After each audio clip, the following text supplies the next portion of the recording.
Bismillahirrahmanirrahim. Assalamu alaikum. Welcome to University of Global Village CSC Evening. আমি Mosammat Sumaiya Akter, ID long 1017960, CCA Evening 2020. Assalamu alaikum. I am MD Maqsudur Rahman, ID 1017959, CSCA Evening 2020.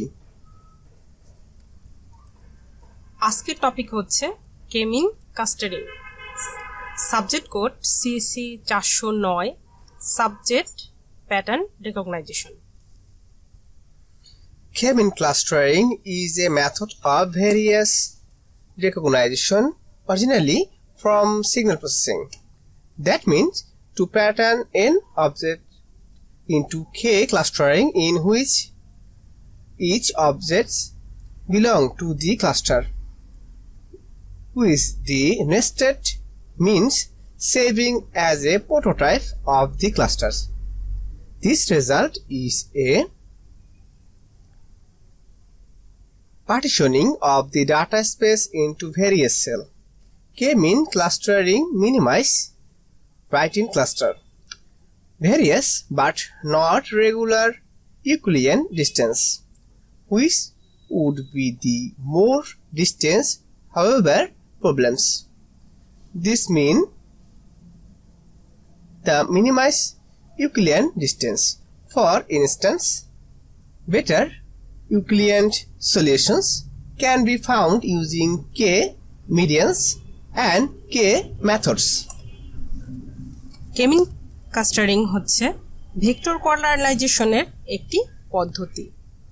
মূলত signal processing থেকে কে কাস্টারিং গুলিতে এমন পর্যবেক্ষণগুলি ভাগ করা হয় যেখানে প্রতিটি পর্যবেক্ষণ নিকটতম গড়, কাস্টার সেন্টার বা কাস্টার সেন্ট্রয়েড সহ কাস্টারের অন্তর্ভুক্ত করা হয়। কেমিং কাস্টারিং কাস্টারের চিত্রগুলি কোয়াড ইউক্লিডিয়ান দূরত্ব হ্রাস করে, তবে নিয়মিত ইউক্লিডিয়ান দূরত্ব নয়।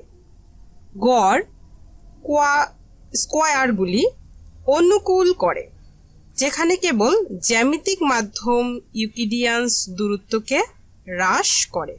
উদাহরণস্বরূপ কো মিডিয়াম এবং কো মেডোইন মেথড ব্যবহার করে আরও ভালো ইউক্লিডিয়ান সমাধানগুলো পাওয়া যায়। এক্সাম্পল, এখানে একটি ডাটা স্যাম্পলের ডাটা দেওয়া হয়েছে যেখানে অনেকগুলো ক্লাস্টার আছে। তো আমরা ক্লাস্টারকে তিনটি ডিফারেন্স অপশনে দেখতে পাচ্ছি। এখানে বিভিন্ন টিউমার সেল অথবা ফ্রুটসের ডাটা হতে পারে। ধরে নেই প্রদত্ত যে ভ্যালু আমাদের কাছে আছে তার কাস্টার করব। ডাটাকে আমরা তিনটি কাস্টারে করব। কে সমান সমান এখানে 3 ধরে নিতে পারি। বর্ণনা, র্যান্ডমলি আমরা এই স্যাম্পল ডাটার ভিতরে তিনটি পয়েন্ট সিলেকশন করি। পয়েন্টগুলো আলাদা আলাদা রঙে বিভক্ত করি যাতে সহজে বুঝতে পারি। এখানে প্রতিটি কাস্টারের দূরত্ব বাহির করতে পারি।